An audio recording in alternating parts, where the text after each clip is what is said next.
Hello, everybody, and welcome back to Zeke-ollege football. I'm your host, as always, Zeke. Let's break down week 13. So it's the penultimate week of college football, and let's talk about it. A lot of action going on, and let's just get started like we always do, talking about Conference USA. So early on in the season, right after Liberty suffered their second conference loss, everyone was kind of writing off the Flames. But they are not going away without a fight. They are right back in COSA title contention. Uh, all they have to do is win in their final game against Sam Houston. They're in. They got a really pivotal victory this week against Western Kentucky. So good for the Flames to sort of vanquish those demons and get that off their chest. Uh, Jacksonville State already clinched a berth in the championship game. They're going to be hosting that game. They've already locked up the best conference record, um, or they have all the tiebreakers needed. So it's going to be in Alabama, at Jacksonville State for the title game. And finally, FIU is absolutely cursed. I mean, first things first, earlier this season they gave UTEP their first win, and it's a UTEP program that has really struggled. And now, just this past week, they lose to Kennesaw State. That's like you can't have that. Um, this should be a program that's competing for bowl games, and it's just not. You're in a very talent-rich area, and it's just not happening for them. Uh, Moving on to the MAC. Not a lot of shifting in terms of like bowl contention, but the title picture is a lot clearer now. Um, but before we get into the title picture, just want to give a quick shout out to Central Michigan. They beat their rivals Western Michigan at home for the first time since 2010. So a good victory for the Chips, chip up. Um, Toledo, they had a shot at the MAC title, and it just went wayward. Their offense totally stagnated in the second half, and Ohio had the run game working, so they ended up winning that one 24-7, and essentially eliminated Toledo from the MAC title contention. But good news for the Ohio Bobcats: if they win against Ball State, they're in, and they will play the winner of the Miami, Ohio, and Bowling Green game. So Ohio definitely cemented themselves really well with a shot at going to the MAC title game there. Moving on to the Sun Belt, uh, App State staying alive for a bowl berth. They have one less game than everyone else because of that game early on this season against Liberty that got canceled uh, due to Hurricane Helene. But yeah, they stay alive for a bowl berth. They have to win their final game against Georgia Southern in order to make one, though. And then also Marshall and Louisiana, both if they win, they're going to face off against each other for the Sun Belt title. So interesting stuff down the stretch in the Sun Belt as well. Moving on quickly to the American Conference, ECU came back from being down 21 to nothing to beat North Texas on the road. A huge win for ECU. Not to like move the standings, but just for the vibe of the program. Uh, you look at the turnaround that they have had uh, pretty much immediately after firing their head coach. They've really rallied around this new coach, and we'll get into some more of that later. But racking off four straight wins, uh, vibes are high around this ECU program right now. And then Army, I'll be honest, they didn't really stand a chance against Notre Dame. People were talking about, oh, maybe the triple option only really works against teams that are on the same talent level as you or lower. And Army just has way too many, doesn't have the athletes to compete against Notre Dame's athletes, is what I'll say there. Moving on to the Mountain West, Colorado State. They suffered their first conference loss.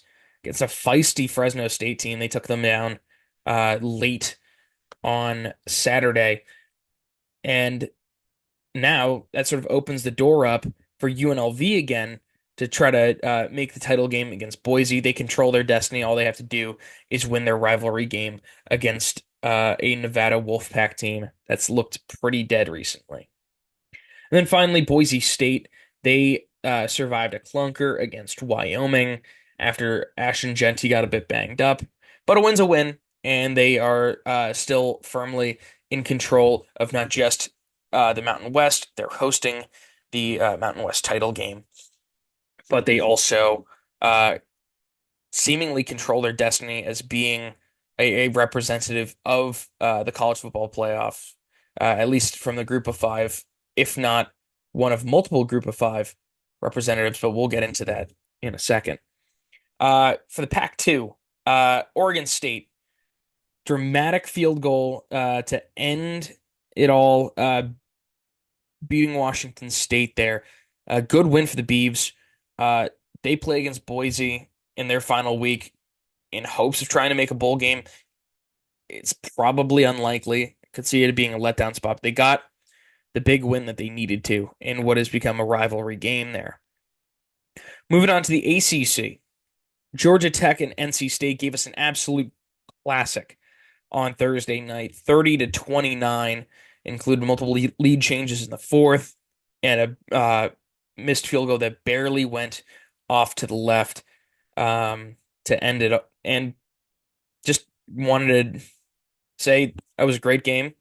And it's stuff like that that really makes me sort of miss the season once it's over. But yeah, Thursday night football and for college football, very fun time. Cal with a comeback victory over Stanford to win the game. I know there's a bunch of the games out there, but in this version, Cal beats Stanford. And then SMU, with a victory over Virginia, locks up a spot in the ACC title game. It's their first year in the conference, so really good showing for Rhett Lashley's squad here. Moving on to the Big 12, uh, Arizona State, the Sun Devils, despite a premature field rush, they are now the favorites to make it to a Big 12 championship game. They have to beat University of Arizona in rivalry weekend in order to square that away. And then also Kansas. They claimed another ranked team soul as they took down number 16 Colorado. They can still make a bowl game, which is kind of crazy to think about if you looked at where they were at mid-season. But yeah, no, Kansas can still make a bowl. Uh, and all they have to do is beat Baylor. But really good turnaround. There was a point in this season where they were sitting at 1-5, and now have won four of their last five games. So good turnaround there uh, for the Jayhawks. Moving on to the Big Ten, Indiana just couldn't hang with Ohio State in the shoe, but they do still have a shot at the playoffs. They're currently sitting at the 10 seed. They have to beat down on a Purdue team that life has beat down on, and then sort of just wait and hope. But they could still make it to the Big Ten championship game if both Ohio State and Penn State lose, but pretty unlikely that both of those will happen. Um, Nebraska finally vanquished their demons. Again, I will get into that in a little bit. USC wins the battle for the victory bell over UCLA. Uh, Great nightcap to what was an eventful, I was going to say week, but realistically an eventful Saturday in college football. And then also a last minute Illinois touchdown after a missed field goal is wiped out by a timeout.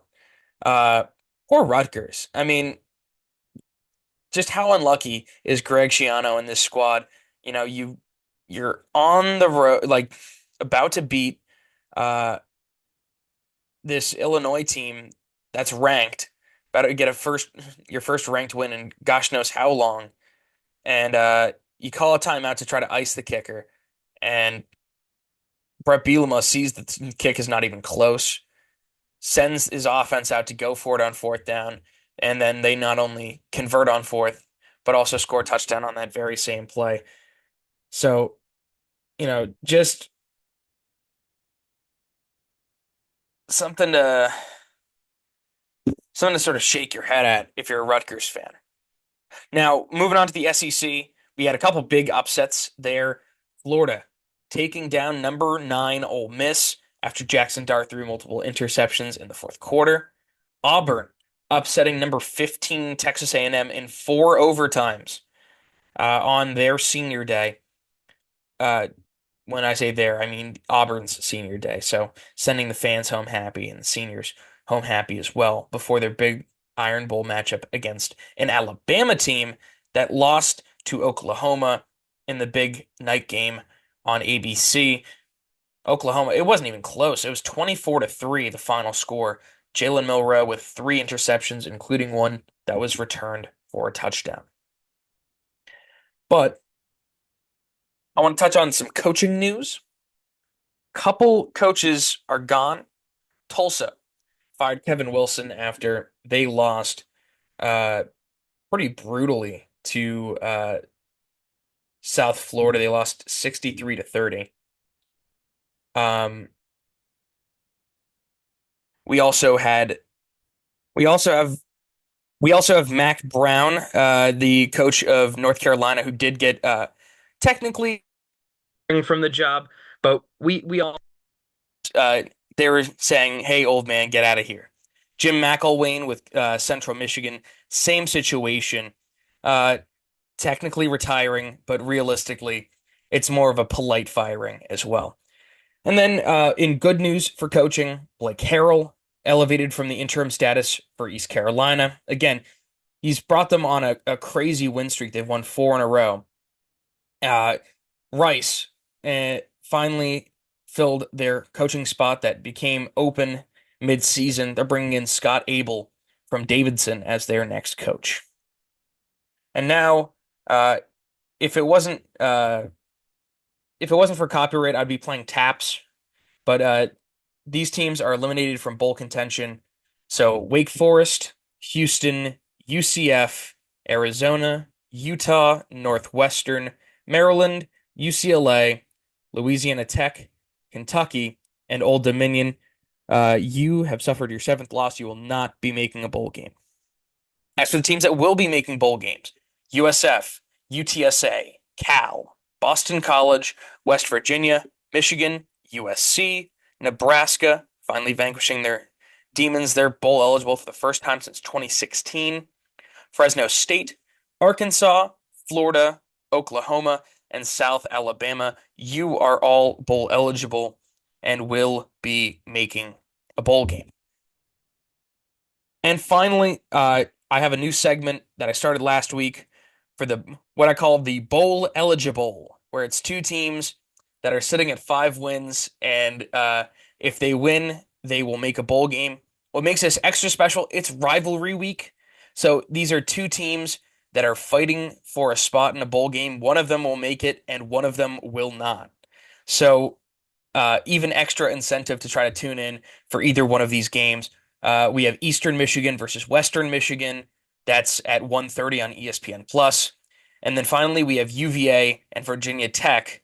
That's at 8 o'clock on ACC Network. So one of those teams for each matchup will not be making a bowl game, and they'll have to see their bitter rivals make a bowl.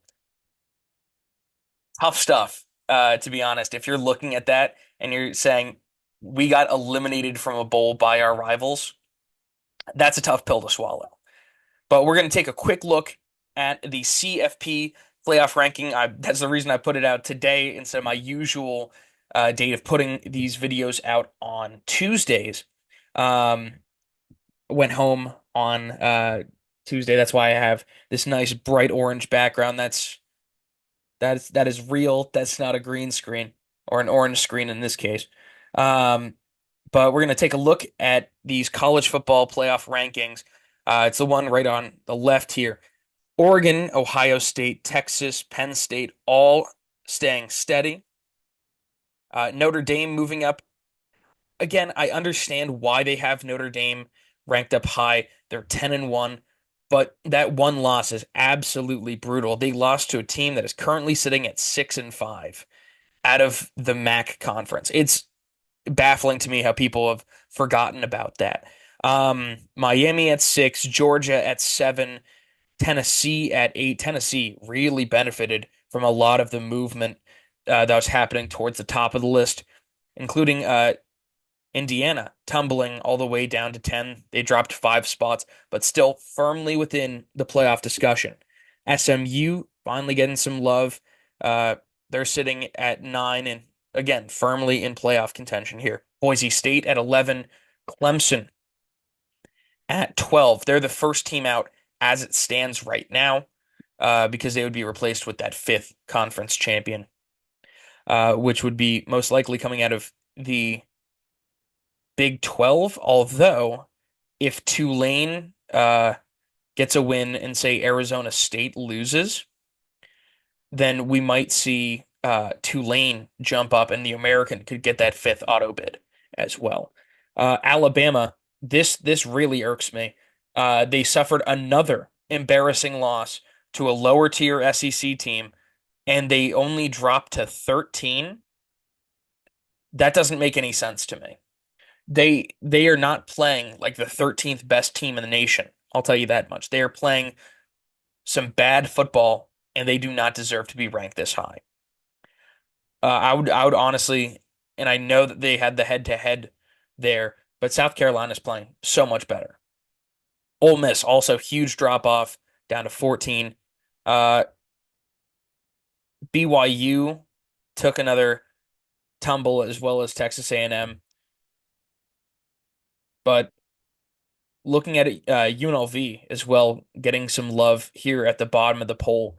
So if UNLV upsets Boise State, maybe they jump over a Big 12 team. We'll have to wait and see on that. But that will do it for the Week 13 rankings. Go out, watch Rivalry Week, and tune in for my Rivalry Week review next week as well. So with that being said, have a great rest of your day, and I'll see you all in the next video.